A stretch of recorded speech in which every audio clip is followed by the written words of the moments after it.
پہاڑوں سے گری ہوئی خوبصورت وادی میں ایک زین ماسٹر رہتا تھا۔ زین ماسٹر اپنی عقل مندی، سمجھداری اور وزڈم کی وجہ سے بڑا مشہور تھا۔ ایک دفعہ 15 یا 20 سال کا لڑکا اس کے پاس آیا۔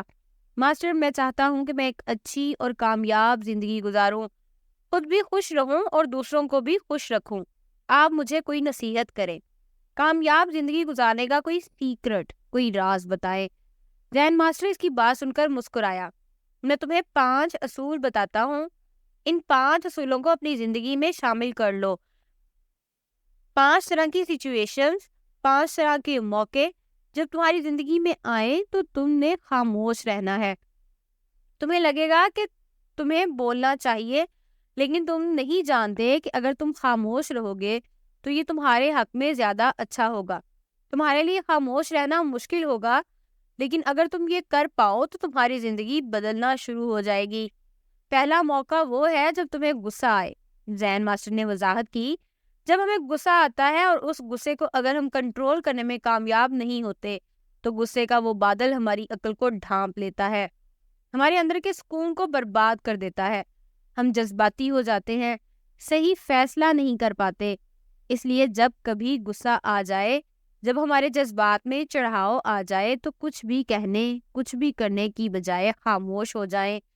غصے کے وقت جب ہم خاموشی اختیار کرتے ہیں تو ہم کچھ بھی ایسا بولنے اور کرنے سے بچ جاتے ہیں جن پر بعد میں ہمیں پچھتانا پڑے۔ جب ہم خاموش رہتے ہیں تو ہمیں اپنے جذبات پر قابو پانے میں مدد ملتی ہے۔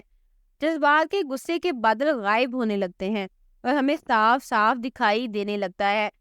ہم صورتحال کو صحیح طور پر سمجھ رہے ہوتے ہیں اور صحیح فیصلہ کرنے کے قابل ہو جاتے ہیں۔ دوسرا موقع ہے جب تمہارا کسی سے کوئی جھگڑا ہو جائے۔ جھگڑے کے وقت خاموش ہو جانے، کم بولنے کی بڑی اہمیت ہے۔ جب ہم بحث کر رہے ہوتے ہیں، ٹکا ٹکا کر سامنے والے کو جواب دے رہے ہوتے ہیں، تو اصل پرابلم کہیں بیچ میں ہی رہ جاتی ہے، نظروں سے اوجھل ہو جاتی ہے۔ اگر ہم کم بولیں تو ہمیں غور کرنے کا موقع ملے گا، دوسرے کی بات کو سننے کا، اس کے پوائنٹ آف ویو کو سمجھنے کا موقع ملے گا۔ کم بول کر ہم سامنے والے کے لیے اسپیس کریٹ کرتے ہیں، اس کو بات کرنے کا موقع دیتے ہیں۔ ہمدردی سے، توجہ سے دوسرے کو سمجھنے کی کوشش کرتے ہیں۔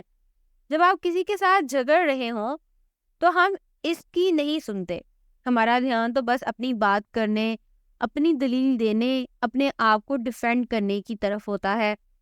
اور جب ہم خاموش ہو جاتے ہیں تو ہی دوسرے کی بات کی طرف ہمارا دھیان جاتا ہے، ہماری توجہ اس طرف ہوتی ہے۔ دوستو، دوسرے کی بات کو سن کر ہی ہم معاملے کے حل کی طرف کوئی راستہ ڈھونڈ پاتے ہیں۔ تیسرا موقع ہے جب آپ دکھی ہوں، آپ سیڈ ہوں۔ زین ماسٹر نے کہا کہ اظہار کرنا ہماری فطرت میں ہے، لیکن خاموشی ہمیں اپنے جذبات کو سمجھنے، انڈرسٹینڈ کرنے اور ان کا احترام کرنے کا موقع دیتی ہے۔ اپنے غم کو چھپانے، دبانے اور اس سے فرار حاصل کرنے کی بجائے خاموش رہ کر ہمیں اس پر غور کرنے کا موقع ملتا ہے۔ خاموشی ہی ہمیں اس دکھ کو، اس غم کو برداشت کرنے کا حوصلہ دیتی ہے۔ اگر ہم اپنے دکھوں کا اشتہار لگائیں گے، روئیں گے، چیخیں گے، چلائیں گے تو اسے کیا حاصل ہوگا؟ خاموش رہ کر جب آپ اکیلے ہوتے ہیں تو اپنے رب کے ساتھ اس دکھ کو بانٹ کر آپ کو زندگی میں آگے بڑھنے کا راستہ ملتا ہے۔ چوتھا موقع جب آپ کو خاموش رہنا چاہیے وہ ہے جب آپ غیر یقینی صورتحال کا شکار ہوں۔ ہماری زندگی بے یقینی سے بھری ہوتی ہے۔ بہت سے معاملات میں ہم کنفیوژن کا، شک و شبہ کا، غیر یقینی صورتحال کا شکار ہوتے ہیں، ایسے جیسے دھند ہے اور ہمیں راستہ دکھائی نہیں دے رہا۔ ایسے حالات میں ہمیں بے صبری، جلد بازی یا گھبراہٹ کا مظاہرہ نہیں کرنا چاہیے۔ اگر خاموش رہ کر صبر تحمل سے سوچ بچار کریں تو آپ دیکھیں گے کہ غیر یقینی کی دھند چھٹنا شروع ہو جائے گی اور اپنی منزل کی طرف جانے والا راستہ ہمیں واضح دکھائی دینے لگے گا۔ اور پانچواں موقع ہے آپ کی کامیابی کا موقع۔ زین ماسٹر نے بڑی عجیب بات کی۔ اس نے کہا کہ فتح اور کامیابی کے وقت بھی خاموش رہنے کی اہمیت سب سے زیادہ ہے۔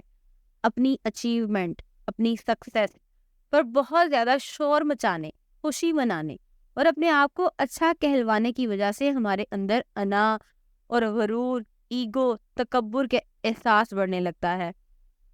جب لوگ ہماری تعریفیں کرتے رہتے ہیں تو ہم اپنی پروگریس سے بہت زیادہ مطمئن ہونے لگتے ہیں، اپنے آپ کو اچھا سمجھنے لگتے ہیں۔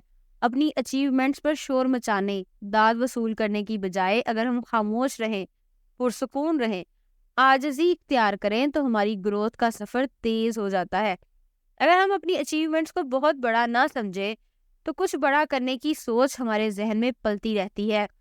اس لیے اپنی کامیابی کو کبھی بھی بہت بڑا نہ سمجھیں، اسے خدا کی عطا سمجھیں، اس کا شکر ادا کریں، عاجزی اور انکساری سے کامیابی کے راستے پر آگے بڑھتے جائیں۔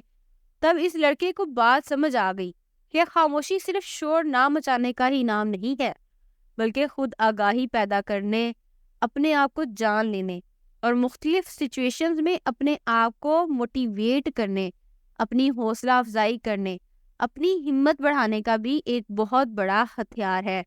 اس دن کے بعد سے اس لڑکے نے خاموشی کو ایک ہتھیار کے طور پر استعمال کرنا شروع کر دیا۔